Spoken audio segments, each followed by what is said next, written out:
We got an exciting video today, guys. This is a 2022 BMW M3 Competition in beautiful Isle of Man green. I love interesting colors. Of course, this has a face that only a mother could love. Although I will admit that I don't hate it now as much as I initially did when the car first came out. But this car I have driven on the track at Spring Mountain in Pahrump, and it is a very capable video. You can actually see my track review in a separate video. Now, I was actually considering getting one of these. Actually, it was an M340i versus an M3 versus an M3 Competition, but I decided against it, and I'm going to tell you why that is. But first, let's take this bad boy for a spin.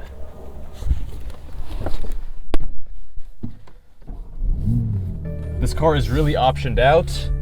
It has these beautiful carbon bucket seats, which I think feel great in terms of the lateral support and just driving around town. Although on the racetrack, the headpiece tends to push your head really far forward, and I couldn't quite get as comfortable as I wanted to. But really nice, beautiful leather. Love the colors here. Love the build quality of BMW. Now, growing up, I loved BMW. In the 90s and the early aughts, I feel like BMW was in their prime.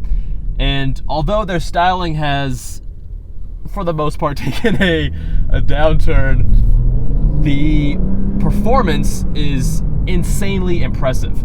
But the question is, beyond the performance, which we all know the M3 is incredibly capable, is it fun to drive? Is it comfortable to drive? Is this a good daily driver? So we're starting off in the comfiest setting. Front KE band. Because that's how most people are going to be driving it day to day. And I did cross-shop this between IS500, BMW M340i, regular M3, and then M3 Competition.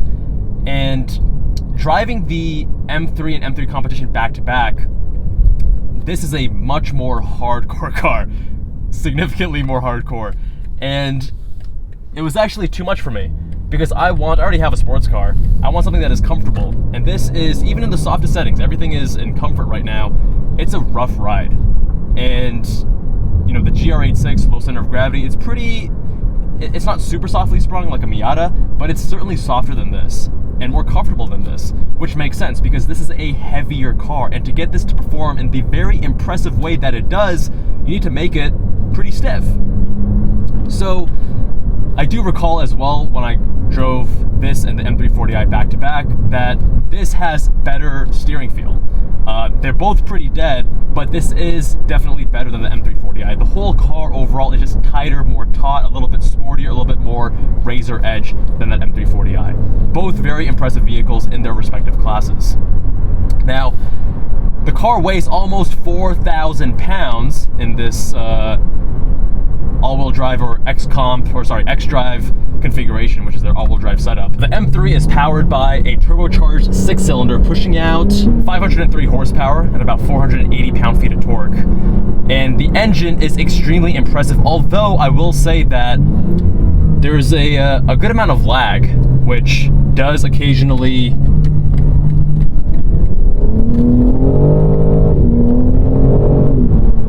This is a very impressive car. If I'm getting a car like this, I'd want to roll my own gears. Now, this ZF8 speed is, of course, fantastically tuned, and when I'm in the sportiest settings, I don't miss a dual clutch transmission. It just gets out of the way, and it handles in a way that I want it to.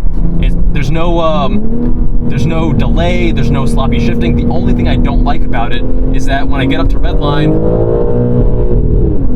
at least on the racetrack, it was automatically upshifting. Right there, it did not automatically upshift, which makes me think that maybe I had the wrong setting when I was on track with this car.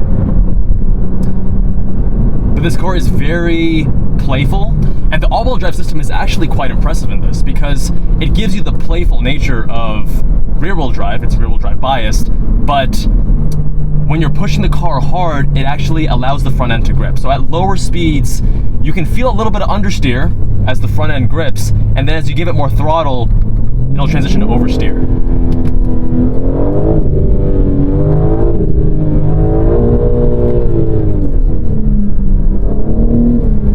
It's a fun car. It's a fun car in that regard. Now, The issue I have with the M3 is that you have to remember this is based on a 3 Series, based on a sedan that is not a bespoke sports car chassis. And when you remember that, a lot of things start to make sense. This car is not as engaging and as fun as a dedicated sports car, in my opinion. It weighs about 4,000 pounds and it makes great power. So you're not really lacking on a power to weight ratio, but when you're looking for a sporty driving experience, you want something that is light and nimble. At least I do. That's a pretty good power to weight ratio. You don't feel like the car is lacking from a power, speed component. In fact, it's very impressive. When I drove this on the racetrack, I was very impressed that this car was able to perform at the level it did despite being 4,000 pounds. So driving in comfort, it's still not that comfortable. But now, let's actually change these all to the sportiest settings. And let's change this to sport as well on the display, so you have a larger HUD, which I like. We are in MDM all-wheel drive sport. Now this all-wheel drive system is brilliant because it allows you to play with this car as if it's rear-wheel drive, right? It has that rear-wheel drive bias to it, and when you're going at slower speed corners, when you're trying to get some grip, the front will pull you and have a little bit of understeer. If you give it more throttle, it'll give way to oversteer. But overall, it's very neutral. We have 275 in the front, 285 in the rear, Michelin PS4S tires, which I think for a daily driver is adequate. If you're taking this to the racetrack a lot, then you might have some issues. I got a lot of chunking with my PS4Ss as I got a lot of heat into them.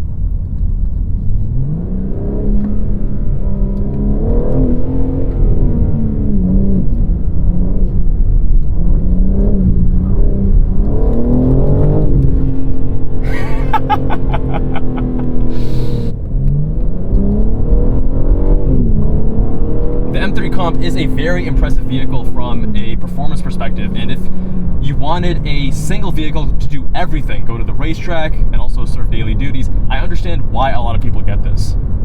But in my opinion, it's a bit compromised on both fronts because it's a bit heavy and not as sharp with throttle response, not as engaging with steering feedback for a dedicated sports car. And yet it's not as soft and comfortable as I would want on a highway cruiser, doing road trips, etc. But if you're willing to make those two compromises, then this is a very capable vehicle, no doubt.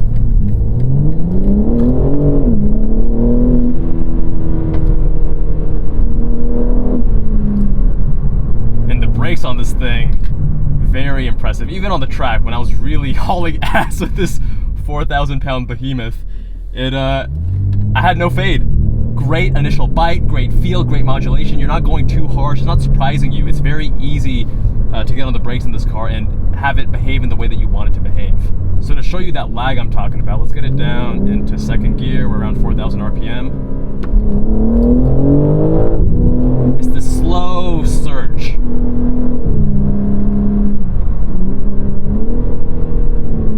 Which is fun, if you're into that. I like to dance with the cars, I like to get to the edge, get a little bit of oversteer, play with them, and that actually makes it more difficult to do so because you don't have the most linear throttle response. Damn, this car hauls ass!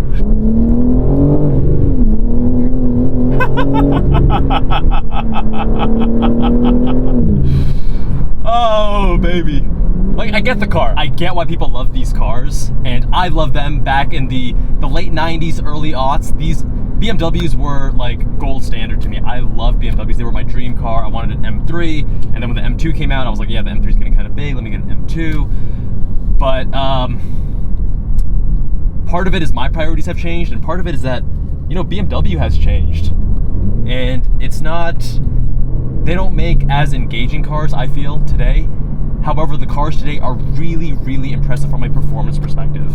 And this car is no different. It is insane the performance you get out of this car. But then the question you have to ask yourself is, what do you define as fun? And for me, the driver engagement, I would rather drive my GR86 at the limit, driving around town, slow car, fast, you know, get it sideways and have a lot of fun. I would prefer that because it's light and nimble and easy to dance with. Whereas the M3, it's a very impressive vehicle from a performance perspective, but it's not as enticing to me in that same way. I am grateful at least that they do still have the physical HVAC controls. The center control stack here, I don't really like the gloss very much, but BMW interior quality is really nice. They have a lot of carbon fiber everywhere. They have, you know, high quality leathers. It's a good place to be. Now, if I were to get one of these, I would probably go regular M3, just the rear wheel drive, and get it with the stick, because that's the only version you can get with the stick. You can't get the Competition in stick. And that's because I just want a little bit more engagement. I want a little bit more out of the driving experience. But all in all, a very impressive vehicle from an engineering front. Really, really capable. All right, my friends, thank you all so much for watching. Much love, and I will see you guys in that next one.